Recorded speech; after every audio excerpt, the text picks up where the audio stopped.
estrangeiras de Paulo, Filipos. Ali começou a obra de missões aos gentios. Após a morte de Alexandre Magno, o Império Grego foi dividido entre 4 generais: Lisímaco, Ptolomeu, Cassandro e Seleuco. A divisão sempre enfraquece um sistema. A ambição dos homens fratura a história. Não aconteceu diferente com o grande Império Grego. Apesar de serem pródigos em sabedoria e conhecimento, as disputas internas esfacelaram e arruinaram o grande Império Grego. Em seu lugar, levanta-se outro império.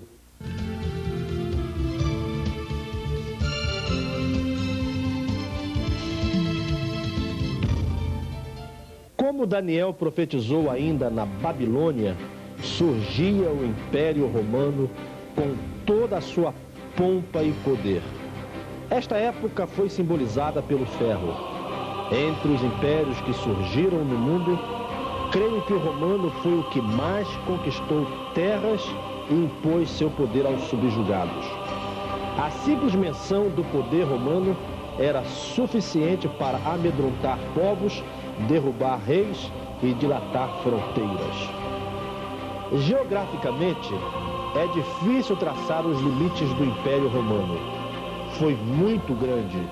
Mantinha incontáveis províncias na Europa, Ásia e África. Sem dúvida, foi o mais poderoso reino da Terra. Segundo John Davis, o Império Romano media 3.000 milhas de este a oeste e 2.000 milhas de norte a sul, com uma população aproximada de 120 milhões de habitantes. Se os gregos nos legaram a base da sociedade ocidental, os romanos deixaram-nos sua estrutura. Seus líderes eram grandes administradores, seus tribunos especialistas em leis. O resultado é que essa época foi pródiga no desenvolvimento jurídico do mundo. Estudiosos da história dizem que o direito romano foi um dos legados mais importantes deixados por Roma às civilizações que lhe sucederam. O Império Romano tem muito a ver com os judeus e o Novo Testamento. Foi em sua época que se deu o ápice da história da salvação. Ao conquistar Jerusalém, no ano 63 a.C., o general Romano Pompeu depara-se com uma nação judaica muito enfraquecida. O período dos Macabeus resultou numa disputa interna muito grande. Ele não teve problemas em dominar a região e tornar a Judéia província romana. Herodes, o Grande, consegue dos romanos o governo e o trono da Judéia. E um dos atos deste monarca déspota foi a matança de crianças em Belém, enlouquecido pela possibilidade de haver um outro rei para os judeus, Jesus.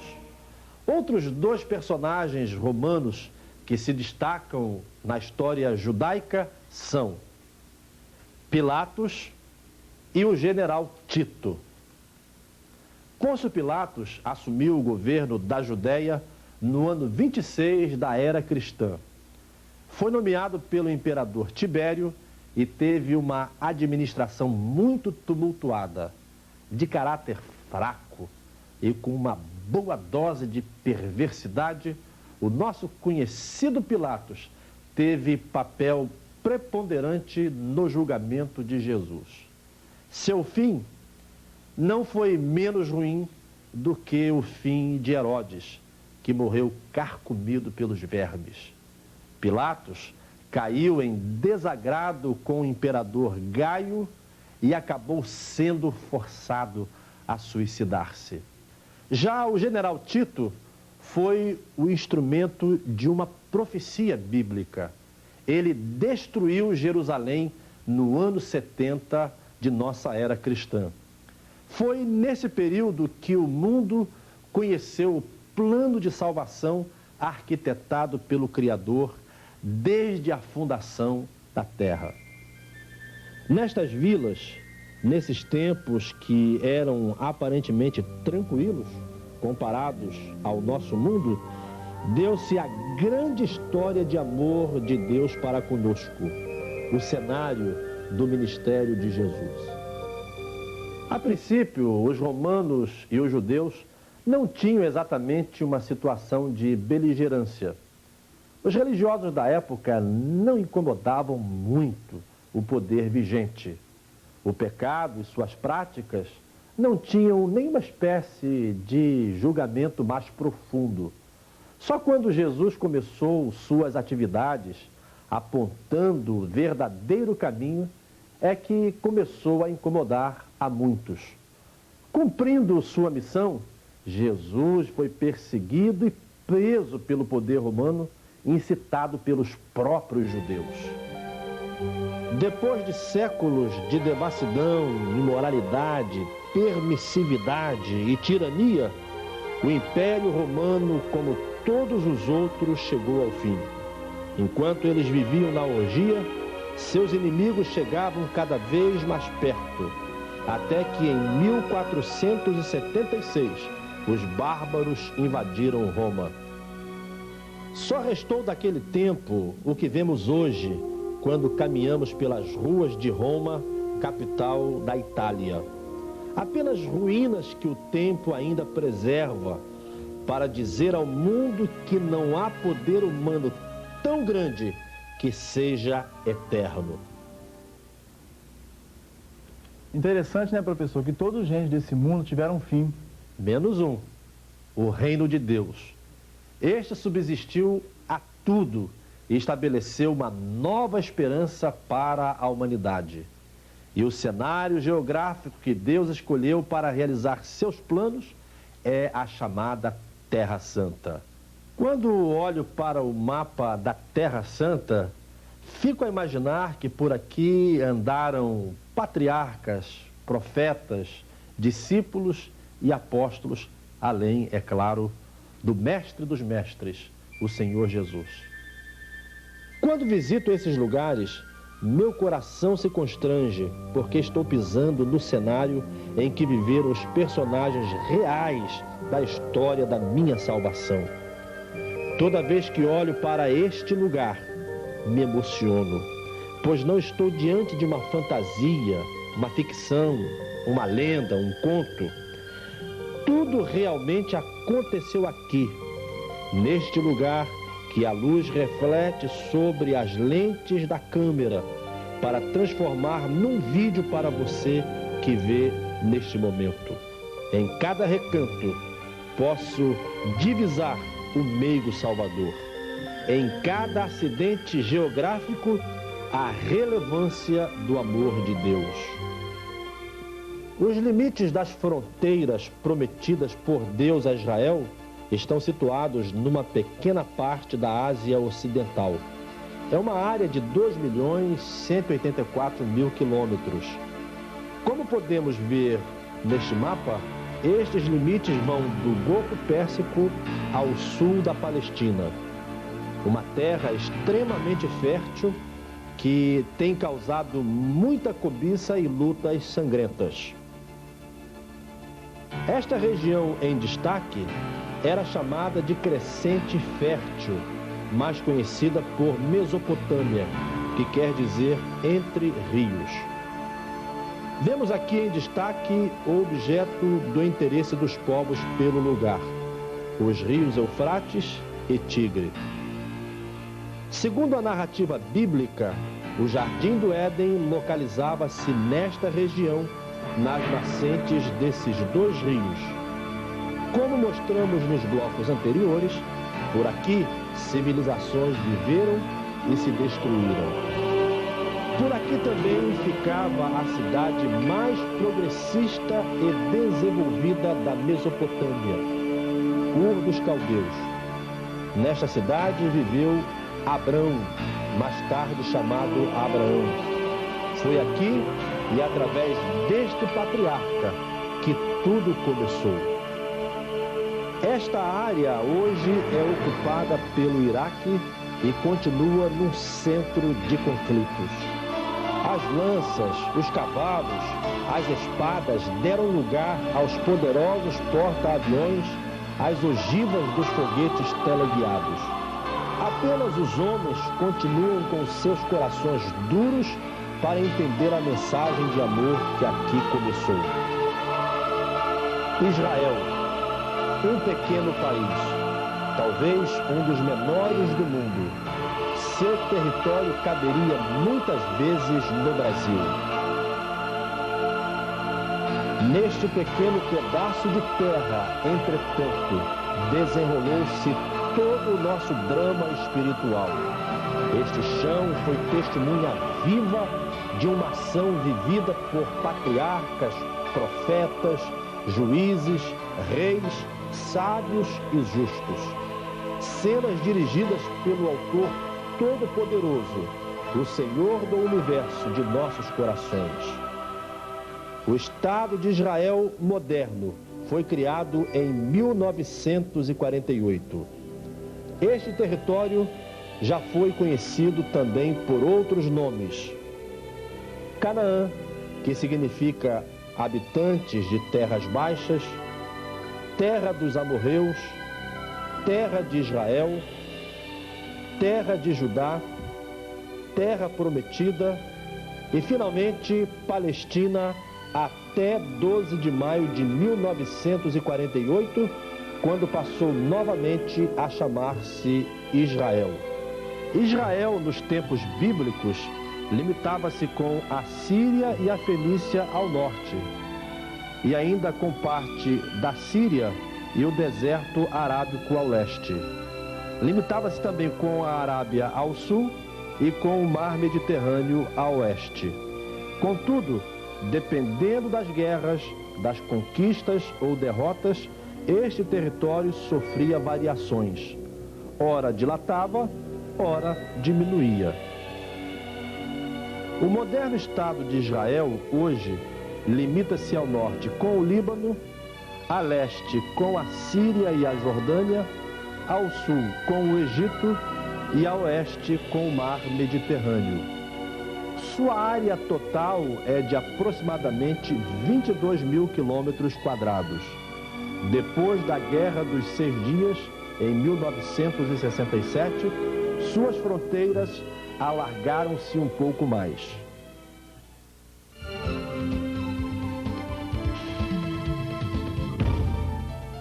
Entender a geografia da Terra Santa nos ajuda a esclarecer muitas coisas que lemos na Bíblia. Conhecer um pouco dos acidentes geográficos, dos locais com seus nomes, nos dá uma visão prática dos acontecimentos que sucederam durante séculos. Evidentemente que este vídeo é um elemento de ajuda visual. Há livros que podem detalhar muito mais acerca do que estamos falando e do que estamos vendo agora. Se você ainda não tem um desses livros, posso recomendar um. Geografia Bíblica, editado pela CPAD. Inclusive, este livro é o nosso guia para este estudo visual e geográfico da Terra Santa. Mas vejamos agora as terras da Palestina. O que estamos vendo agora é um corte da região do oeste ao leste. A oeste nós vemos o litoral da Palestina, onde fica o mar Mediterrâneo. Vindo para a direita, vamos ver a formação geológica desta região. Vemos que a Palestina é formada por um maciço montanhoso. Vai começando a oeste com uma planície litorânea e vai subindo até as terras altas centrais. Na região do Rio Jordão, temos então um profundo vale, onde se encontra o Mar Morto. Interessante que, ao olharmos este gráfico, vemos que o Mar Morto está abaixo do nível do mar. Agora estamos vendo um mapa plano da Palestina. O que vemos em azul é o Mar Mediterrâneo. Agora vemos aqui um longo acidente geográfico. Este é o grande maciço montanhoso da Palestina. Nestas partes mais escuras estão as encostas de um grande vale por onde passa o famoso Rio Jordão. Seguindo o rio até sua foz, vamos chegar ao Mar Morto. Agora, vamos nos deter um pouco nas particularidades desta região. Vamos falar de planícies, montes, rios e planaltos que estamos muito acostumados a ler seus nomes nos estudos bíblicos. Isso é muito importante para o estudioso da Bíblia, pois ajuda-nos a entender os fatos. Vejamos então as planícies da Terra Santa. Vamos começar a destacar as 5 principais: Acre, Saron, Filístia, Cefelá e Armagedon. A planície do Acre, ou Aco, fica no extremo noroeste da costa israelense e estende-se até o Monte Carmelo. Essa área tem um solo muito fértil. Quando da divisão de Canaã, a planície do Acre coube à tribo de Asser, como está escrito em Josué, capítulo 19, versículos 25 a 28. No entanto, ali habitavam os cananeus e os asseritas, e aqueles que pertenciam à tribo de Asser não conseguiram expulsar os habitantes e tomar conta deste lugar. Andando um pouco mais, atravessamos o Monte Carmelo e vamos pelo litoral. Aí encontramos a planície de Saron. Saron não é um nome semítico, mas seu significado é bem poético. Evoca uma área de bosques. Na antiguidade, essa região era conhecida por seus pântanos e bosques.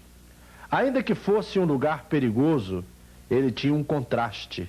Era todo coberto por plantas muito lindas de se ver, como os lírios. Diante dessa beleza selvagem, cantou a esposa para seu esposo no livro de Cantares. Continuamos caminhando para o sul, pelo litoral, e vamos passar por Jope e chegar à planície da Filístia. Agora estamos no sudoeste de Israel. Nesta faixa de terra habitavam os aguerridos filisteus, inimigos mortais dos hebreus, que tanto ouvimos falar nas histórias do Antigo Testamento. Agora, deixando o litoral e entrando um pouco mais rumo ao leste, vamos encontrar a planície de Cefelá. Agora voltemos para o norte e andemos um pouco para o interior. Na confluência de 3 vales, entre os montes da Galileia e os de Samaria, vamos encontrar a planície do Armagedon. Este local sempre foi uma área estratégica para Israel. No período bíblico, serviu de palco para combates intermináveis. Armagedon significa Megido. Alguns atlas bíblicos nomeiam este lugar como a planície de Esdrelon ou Jezreel, por causa de sua extensão e aspectos característicos. Armagedon tem um significado muito importante para nós cristãos, porque é a região onde o evangelista João profetiza a grande batalha final que culminará com a volta de nosso Senhor Jesus Cristo. Bem, falamos sobre planícies, mas e os vales? Costuma-se dizer que nos vales da Terra Santa aconteceram muitas coisas. Você tem razão. Moisés, antes da conquista de Canaã, fala ao povo sobre isso. Disse ele: mas a terra que passais a possuir é terra de montes e vales. Mas o que é realmente um vale? Segundo os melhores dicionários, vale, geograficamente falando, é uma depressão alongada entre montes. E esta é uma palavra bastante comum na Bíblia. Principalmente no Antigo Testamento. Há muitos vales em Israel, mas nós vamos destacar apenas 3 em nosso vídeo. Creio que são os mais importantes: o Vale do Jordão, o Vale de Siquém e o Vale de Moabe. Mais adiante, quando estivermos falando dos rios da Terra Santa, vamos destacar este rio, o Rio Jordão. Mas não podemos deixar de citá-lo agora, quando estamos falando do vale em que ele está localizado. Esse grande vale tem seu ponto inicial ao pé do Monte Hermon e segue atravessando o Mar da Galileia e o Rio Jordão e vai até o Mar Morto. O Vale do Jordão é o mais profundo de toda a terra. Ele se encontra a 426 metros abaixo do nível do mar Mediterrâneo. Aqui foi cenário de grandes acontecimentos na vida do povo de Deus. O Vale de Siquém está localizado nesta região, entre os montes Gerizim e Ebal. Este lindo lugar foi o primeiro lar do patriarca Abraão. Entre esses 12 quilômetros, Jacó armou sua tenda ao voltar de Harã. E aqui também foi o local em que sepultaram José. Outro grande personagem bíblico que andou por aqui foi o próprio Jesus. Sentado à beira do poço de Jacó, ele falou serenamente a uma pobre e sedenta samaritana. Deste diálogo surgiu um grande avivamento entre os samaritanos. Nesta região está o Vale de Moabe, localizado bem próximo ao Mar Morto. Qual o estudioso da Bíblia que ainda não ouviu falar dos moabitas, aquele povo que tantas complicações trouxe aos que vinham do Egito? Aqui também foi o local onde o grande patriarca Moisés morreu.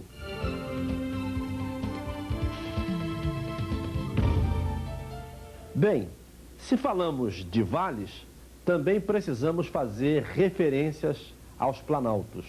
Em Israel, há dois grandes planaltos: Planalto Central e Planalto Oriental.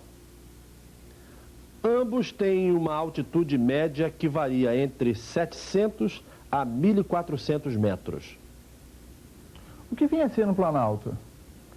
Planalto é uma grande extensão de terreno plano ou com poucos acidentes geográficos. Poderíamos dizer, a grosso modo, que seria uma grande região sem morro. Aqui no Brasil, nós poderíamos citar a região central, ali por Brasília. Ali é considerado um planalto. Por isso, a sede do nosso governo chama-se Palácio do Planalto. Isso porque Brasília está construída sobre um planalto. Mas, voltando a Israel, podemos dizer que na região do Planalto Central vamos encontrar pequenos planaltos como Planalto de Bazã, situando-se entre o sul do Monte Hermon e o rio Tarmuk; Planalto de Gileade, que fica entre o rio Yarmuk e Esbom. Esse planalto é cortado pelo rio Jaboque. E finalmente também temos o Planalto de Moabe, uma região que se localiza ao leste do rio Jordão e do Mar Morto. Bem, falamos muito de rios, vales e planaltos, mas a Bíblia se refere com muita frequência a montes. Davi, o grande poeta, cantou: os que confiam no Senhor serão como o monte de Sião, que não se abala, mas permanece para sempre. E ao longo do texto sagrado, vamos ver muitas referências à palavra monte, algumas vezes como lugar, outras como figuras. Os montes exerceram fortíssima influência sobre o povo de Deus. E como podemos definir um monte, geograficamente falando? Bem, um monte é uma elevação natural de terra, bem menor do que uma montanha, mas também não chega a ser um outeiro. Digamos que um monte é uma elevação mediana, maior que um outeiro e menor que uma montanha. Os montes palestínicos são bem conhecidos do estudioso da Bíblia. Nesses lugares, os israelitas presenciaram grandes manifestações de Deus. Puderam ter experiências que marcaram a vida do povo. Por isso, são lugares cujos nomes nos são bem conhecidos. Quase em todos eles poderemos ver ou lembrar de um fato importante entre Deus e o seu povo. Montes como Judá, Efraim, Naftali, Sião, Moriá, Oliveiras, Gerizim, Carmelo, Tabor, Gileade, trazem marcas importantes na vida do povo hebreu e no relacionamento de Deus com o ser humano. Esses nomes, até hoje, quando em visita a esta região, nos fazem recordar e pensar que a história do plano de Deus para a redenção não é uma mera fantasia, e sim uma realidade que o tempo jamais apagou. Entre tantos montes que destacamos e localizamos no mapa, não poderíamos deixar de evidenciar o Monte Sinai. Nesta península montanhosa, localizada entre os golfos de Suez e Acaba, está o Monte Sinai, também chamado de Monte Horebe. Nessa região aconteceram tantas coisas importantes para a história passada e a atual da humanidade que não poderíamos deixar de dar uma parada no Monte Sinai. Aqui, Moisés foi chamado para libertar Israel. Neste mesmo lugar, o Senhor deu a lei aos filhos de Israel. O que significa o nome Sinai, professor? Bem, este nome, segundo os exegetas, significa sarça ardente. Quem ouve falar do Oriente Médio lembra muito de deserto. Nos vem à mente aquela clássica imagem do beduíno no seu camelo, vestindo aquelas roupas esvoaçantes à procura de um oásis. Ou também as imagens do filme de Cecil DeMille em Os 10 Mandamentos. Realmente esta região é formada por grandes áreas abertas chamadas de deserto. E as Sagradas Escrituras nos narram acontecimentos importantes que tiveram como palco o deserto. No deserto do Sinai, os filhos de Israel caminharam durante 40 anos. Nessa região, aprenderam a conviver com o rigor deste lugar. Mas também conheceram muito intimamente a providência divina. Uma a uma, o Senhor supriu-lhes as dificuldades. Este lugar recebe outros nomes como Sur, Parã, Cádiz, Zim e Berseba. Podemos localizar outras áreas desérticas na Terra Santa. O deserto da Judéia, onde Davi perambulou fugindo de Saul. O deserto de Jericó, uma área que serviu de cenário para a parábola do bom samaritano contada por Jesus. Até hoje, Israel enfrenta